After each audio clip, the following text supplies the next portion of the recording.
안녕하십니까, 안세익 변호사입니다. 보이스피싱 사건과 관련된 여러 가지 정보를 소개를 해드리고 있는데요. 오늘 소개해드릴 사실은 내 계좌가 보이스피싱 의심 계좌로 지급정지를 당했을 때 과연 어떻게 대처를 해야 되느냐, 이 부분에 대해서 소개를 해드리고자 합니다. 먼저 내 계좌가 왜 이렇게 지급정지가 됐느냐, 이 시작에 대해서 살펴보자면은 보이스피싱 사기단의 어떤 유인 행위가 있었는데요. 보이스피싱 사기단은 이 최종 피해자로부터 돈을 받을 때 수사기관의 추적을 피하기 위해서 그들 명의의 계좌를 사용하거나 직접 피해자와 대면하거나 하지 않습니다.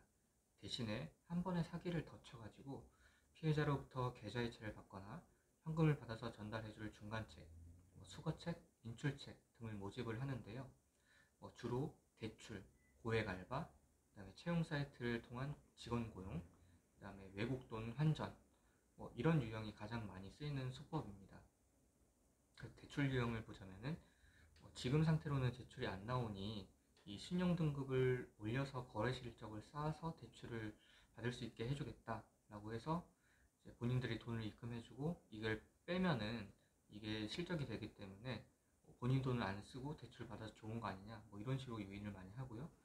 알바 같은 경우는 비트코인을 환전해야 된다든지 문화상품권을 구매를 해야 된다든지 이런 유형의 알바가 많고요. 그다음에 외국돈 환전 같은 경우는 이제 환전 수수료를 아끼고자 하는 사람들을 상대로 카카오톡 오픈 채팅방 통해서 많이 모집을 하고 있습니다. 이제 위수법에 걸려가지고 본인 계좌를 제공해서 본인 계좌로 돈을 받았다면은 이제 그때부터 보이스피싱 사기단의 어떤 중간책으로 이용이 됐다라고 보시면 될 것 같고요. 그래서 이때부터는 이제 보이스피싱 사기단의 조직원으로 자신도 모르게 취급이 되고 맙니다. 그래서 최종 피해자가 이 사기 피해 사실을 알았을 경우에는 첫째로는 은행에 계좌 지급 정지 신청을 하고요. 두 번째로는 경찰에 신고를 해서 이 사기 피의자들을 좀 잡아달라 이렇게 신고를 하게 되는데요. 그래서 이제 은행 절차와 이 경찰의 수사 절차가 동시에 진행이 된다고 보시면 될 것 같습니다. 오늘은 이제 은행 계좌 지급정지 절차에 대해서만 설명해 드릴 텐데요. 계좌 지급정지는 이 피해자의 신고만으로 빠르게 진행이 되는 게 특색입니다. 그래서 피해자로부터 이제 입금받은 계좌뿐만이 아니라 본인 명의의 모든 계좌가 지급정지되는 경우가 많습니다. 지급정지가 되는 경우도 있고, 이제 일부는 그 거래 제한 조치라고 해가지고 대면 거래는 되는 그런 조치를 받기도 하는데요. 어쨌든 본인 명의의 모든 계좌의 어떤 금융 거래에 있어서 불편함을 겪게 된다, 금융생활이 거의 마비되는 지경에 이르게 된다, 이 점을 이제 주의를 하시면 될 것 같고요. 그래서 이제 지급정지가 시작될 때는 이거는 이제 전기통신금융사기 피해 방지 및 피해금 환급에 관한 특별법에 따라서 최종적으로는 이 본인 명의에 있는 돈을 최종 피해자에게 지급하기 위한 절차가 쉼없이 진행되게 된다고 보시면 될 것 같습니다. 그런데 이제 이때 본인 계좌가 지급 정지 당했을 때 경찰에 억울함을 호소를 하거나 은행에 문의해도 아무런 도움을 사실상 주지를 않습니다. 이제 은행에서는 소송을 제기하라든지 아니면 경찰에서 무혐의 처분을 받아오라든지 이렇게 얘기를 하는데요. 무혐의 처분을 받기까지가 상당히 시간이 오래 걸리는데 지금 내 돈이 빠져나가는 절차는 2개월 안에 종결이 될 수가 있기 때문에 이게 은행의 어떤 이런 도움이 실질적인 도움이 되는 답변이 아니라고 느끼게 되는 경우가 많게 되죠. 그래서 법상으로는 이제 이 지급정지에 대해서 이의제기 신청을 정해진 기한 내에 할 수 있는 어떤 절차를 마련을 해 두고 있는데요. 이의제기를 이제 하려면 굉장히 좀 빠른 시기에 하시는 것이 좋겠죠. 그래서 이제 정상적인 금융거래가 제대로 빨리 가능하게 하는 게 좋은데요.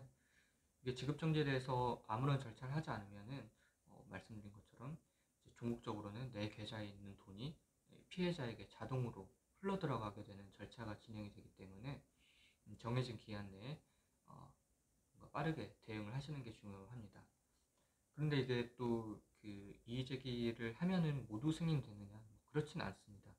이의제기가 승인되는 유형이 이제 정해져 있는데요. 지금 실무적으로 은행에서는 물품 대금이라든지 환전 같이 어떤 본인이 그 대가를 지급하고 이런 경우에는 이의제기 승인이 받아들여지는데, 대출이나 알바처럼 이제 본인이 어떤 대가를 지급하지 않고 단순히 이 보이스피싱 사기단의 어떤 지시에 따른 유형 같은 경우에는 사기 이용 계좌라는 이유로 은행에서는 이의 제기를 안 해줍니다.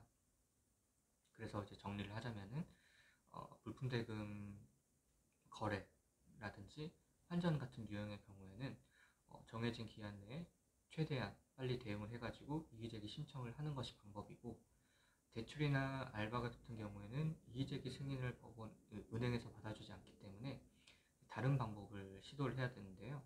그 방법으로는 이제 최종 피해자를 상대로 민사소송을 제기를 하는 방법이 있고, 그 다음에 이 민사소송 제기가 사실상 어렵다. 이제 나는 방법도 모르겠고 비용도 많이 들고 해서 이 민사소송 하기 어렵거나 또 실익이 없는 경우도 있어요. 지금 채권 소멸, 그러니까 본인 계좌에 돈이 얼마 없는 경우여 가지고 이걸 소송으로 막을 어떤 비용적인 경제적인 실익이 없는 경우에는 일단은 채권 소멸 절차 지나서 내 돈 얼마 안 남은 내 돈이 뭐 피해자에게 환급되는 것을 그냥 묵인을 하시고 바라보시고, 그 다음에 이제 나중에 형사적으로 뭐 무죄 판결 같은 것들을 받아서 나중에 금감원을 상대로 해서 이 환급 청구를 하는 방법이 있습니다. 굉장히 사후적인 절차인데요. 그래서 이제 정리하자면 대출이나 환전 같은 경우는 이의제기 신청을 하는 것은 사실상 실익이 없다라고 보시면 되고, 그 다음에 소송을 제기하는 방법은 내 계좌에 돈이 얼마나 빠져나갈 것이냐 이걸 보셔가지고 실익을 따져서 선택을 하시면 되고요. 그 다음에 이제 소송 제기가 실익이 없다라고 하시는 분들은 이제 추후에 사후적으로 몇 개월 후에 금감원을 상대로 환급 청구를 할 수 있는 방법이 있다. 이렇게 정리를 하시면 될 것 같습니다. 그래서 자세한 이제 디테일한 사안에 대해서는 이제 그 블로그 글을 자세히 살펴보시면 될 것 같고요. 이 지급정지에 대한 이의제기 신청, 그리고 뭐 민사소송 방법, 환급 청구 이런 부분들에 대해서는 간략히 설명을 마치겠습니다. 네, 감사합니다.